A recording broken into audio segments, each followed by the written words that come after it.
तर विद्यार्थ्यांनो, एक आपल्या नवीन आणि फ्रेश अशा व्हिडिओमध्ये आपले रोजच्यासारखे सर्वांचे स्वागत आहे।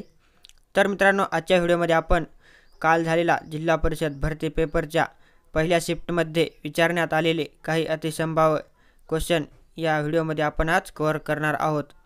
या कारणास्तव मित्रांनो, व्हिडिओ शेवटपर्यंत पाहायचा आहे आणि व्हिडिओ आवडल्यास व्हिडिओला लाईक आणि चॅनलला सबस्क्राइब नक्की करायचं आहे, का तर अशी नवीन आणि महत्त्वपूर्ण माहिती आपणास मिळत राहील। चला तर मित्रांनो, आजच्या व्हिडिओला सुरुवात करूया। प्रश्न क्रमांक पहिला, जीवनसत्व ई चे शास्त्रीय नाव खालीलपैकी कोणते? जीवनसत्व ई चे शास्त्रीय नाव खालीलपैकी कोणते? तर ऑप्शन क्रमांक 4 आपले योग्य उत्तर राहील। टेकेफेरॉल हे जीवनसत्व ई चे शास्त्रीय नाव आहे। पाहूया पुढचा प्रश्न। यकृत हा अवयव शरीरातील कुठल्या संस्थेशी संबंधित आहे? यकृत हा अवयव शरीरातील कुठल्या संस्थेशी संबंधित आहे? तर ऑप्शन क्रमांक 1 आपले योग्य उत्तर राहील। पचन संस्था या संस्थेशी यकृत हा अवयव संबंधित आहे। पाहूया पुढचा प्रश्न।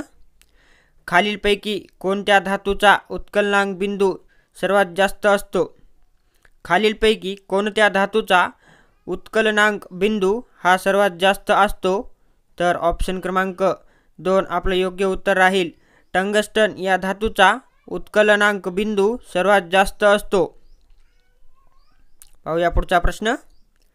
लिंबू मध्ये खालीलपैकी कोणते आम्ल असते?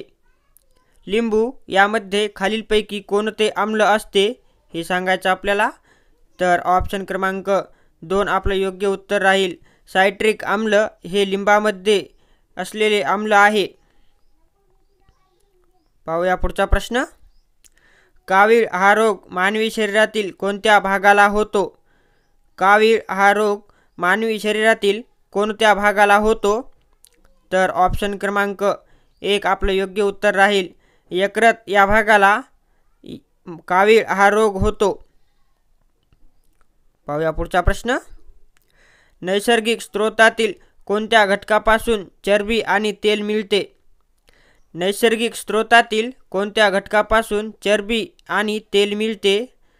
तर ऑप्शन क्रमांक 2 आपले योग्य उत्तर राहील। लिपिड या घटकापासून चरबी आणि तेल मिळते।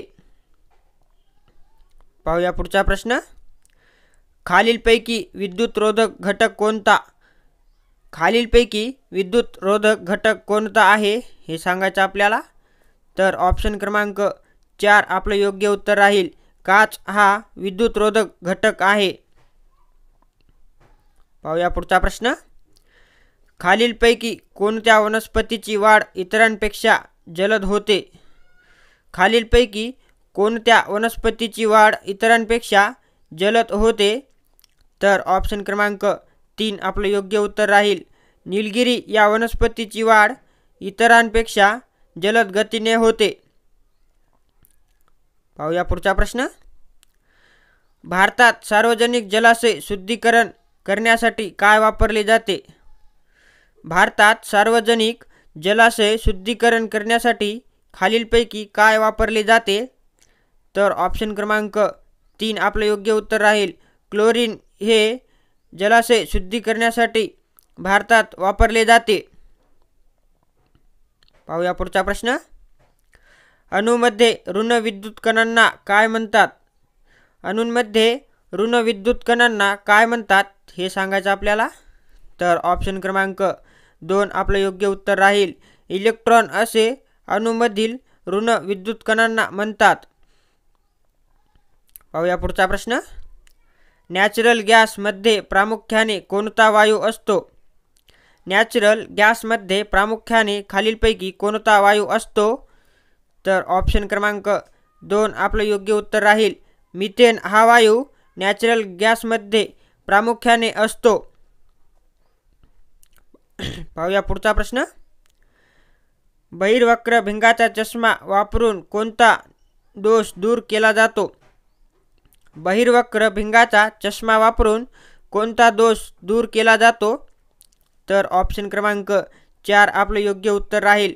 दूरदृष्टिता हा रोग बहिर्वक्र भिंगाचा चष्मा वापरून दोष दूर केला जातो? पाहूया पुढचा प्रश्न. कोणत्या ग्रंथी शरीर वाढ नियंत्रित करतात?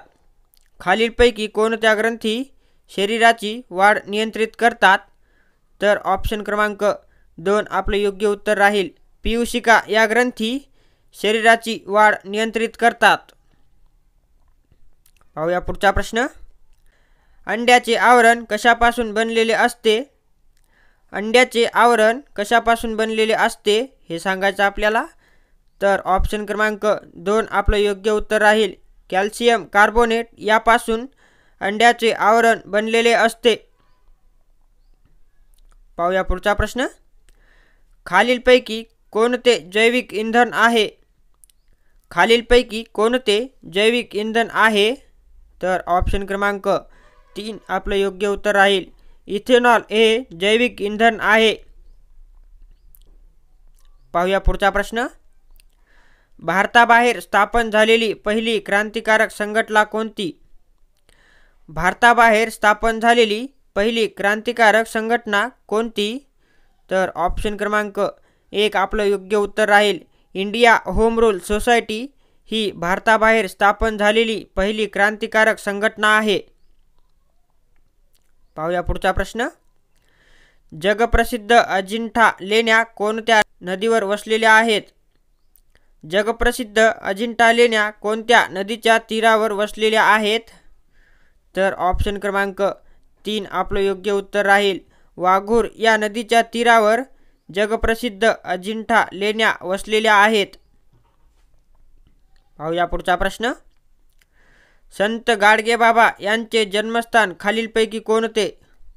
संत गाडगेबाबा यांचे जन्मस्थान खालीलपैकी कोणते आहे? तर ऑप्शन क्रमांक 3 आपलं योग्य उत्तर राहील. सेनगाव अमरावती हे संत गाडगेबाबा यांचे जन्मस्थान आहे. पाहूया पुढचा प्रश्न. सातारा जिल्ह्यातील कोणते ठिकाण कांद्याची मोठी बाजारपेठ म्हणून प्रसिद्ध आहे? सातारा जिल्ह्यातील कोणते ठिकाण कांद्याची मोठी बाजारपेठ म्हणून प्रसिद्ध आहे? तर ऑप्शन क्रमांक 1 आपलं योग्य उत्तर राहील. लोणंद हे सातारा जिल्ह्यातील कांद्याची मोठी बाजारपेठ म्हणून प्रसिद्ध आहे. पाहूया पुढचा प्रश्न. पद्मभूषण पुरस्कार कोणत्या दिवशी दिला जातो? पद्मभूषण हा पुरस्कार कोणत्या दिवशी दिला जातो? तर ऑप्शन क्रमांक 3 आपलं योग्य उत्तर राहील. 26 जानेवारी या दिवशी पद्मभूषण पुरस्कार दिला जातो. पाहूया पुढचा प्रश्न. भारतरत्न पुरस्काराच्या पदकावर कोणते चिन्ह आहे? भारतरत्न पुरस्काराच्या पदकावर कोणते चिन्ह आहे हे सांगायचं आपल्याला. तर ऑप्शन क्रमांक 4 आपलं योग्य उत्तर राहील. सूर्य याचे चिन्ह भारतरत्न पुरस्काराच्या पदकावर आहे. पाहूया पुढचा प्रश्न. पाण्यात वाढणाऱ्या शैवाल या वनस्पतीचे नाव खालीलपैकी कोणते? पाण्यात वाढणाऱ्या शैवाल या वनस्पतीचे नाव खालीलपैकी कोणते आहे? तर ऑप्शन क्रमांक 4 आपलं योग्य उत्तर राहील. स्पायरोगायरा हे पाण्यात वाढणाऱ्या शैवाल या वनस्पतीचे नाव आहे. पाहूया पुढचा प्रश्न. आपल्या हृदयाचे वजन सर्वसाधारणपणे किती असते? आपल्या हृदयाचे वजन सर्वसाधारणपणे किती असते? तर ऑप्शन क्रमांक 1 आपलं योग्य उत्तर राहील. 360 ग्रॅम एवढे मानवी हृदयाचे वजन सर्वसाधारणपणे असते. पाहूया पुढचा प्रश्न. झाडांमध्ये रोगप्रतिकारक शक्ती निर्माण करणारा घटक कोणता आहे? झाडांमध्ये रोगप्रतिकारक शक्ती निर्माण करणारा घटक कोणता आहे? तर ऑप्शन क्रमांक 1 आपलं योग्य उत्तर राहील. सल्फर हा घटक झाडांमध्ये रोगप्रतिकारक शक्ती निर्माण करणारा घटक आहे. पाहूया पुढचा प्रश्न. कांदे बटाटे यांना कोंब फुटू नये म्हणून कोणत्या किरणाचा मारा करतात? कांदे बटाटा यांना कोंब फुटू नये म्हणून कोणत्या किरणाचा मारा करतात? तर ऑप्शन क्रमांक 2 आपलं योग्य उत्तर राहील. गॅमा किरणांचा मारा कांदे बटाटे यांना कोंब फुटू नये म्हणून करतात? पाहूया पुढचा प्रश्न. दरवर्षी कोणता दिवस गोवा मुक्ती दिन म्हणून साजरा केला जातो? दरवर्षी कोणता दिवस गोवा मुक्ती दिन म्हणून साजरा केला जातो? तर ऑप्शन क्रमांक 3 आपलं योग्य उत्तर राहील. 19 डिसेंबर हा दिवस गोवा मुक्ती दिन म्हणून साजरा केला जातो. पाहूया पुढचा प्रश्न. पहिले वन धोरण भारतामध्ये केव्हा अंमलात आले? पहिले वन धोरण भारतामध्ये केव्हा अंमलात आले? तर ऑप्शन क्रमांक 1 आपलं योग्य उत्तर राहील. 1894 या साली पहिले वन धोरण भारतामध्ये अंमलात आले. पाहूया पुढचा प्रश्न. जगात सर्वात जास्त भूकंप होणारा देश कोणता? जगामध्ये सर्वात जास्त भूकंप होणारा देश खालीलपैकी कोणता?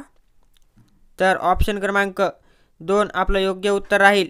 जपान हा देश जगामध्ये सर्वात जास्त भूकंप होणारा देश आहे. पाहूया पुढचा प्रश्न. मृत्युंजय ही कादंबरी कोणाची आहे? मृत्युंजय ही कादंबरी खालीलपैकी कोणाची आहे? तर ऑप्शन क्रमांक 1 आपलं योग्य उत्तर राहील. शिवाजी सावंत यांची मृत्युंजय ही कादंबरी आहे. पुढचा प्रश्न. होलोग्रामचा शोध कोणी लावला? होलोग्रामचा शोध खालीलपैकी कोणत्या शास्त्रज्ञाने लावला?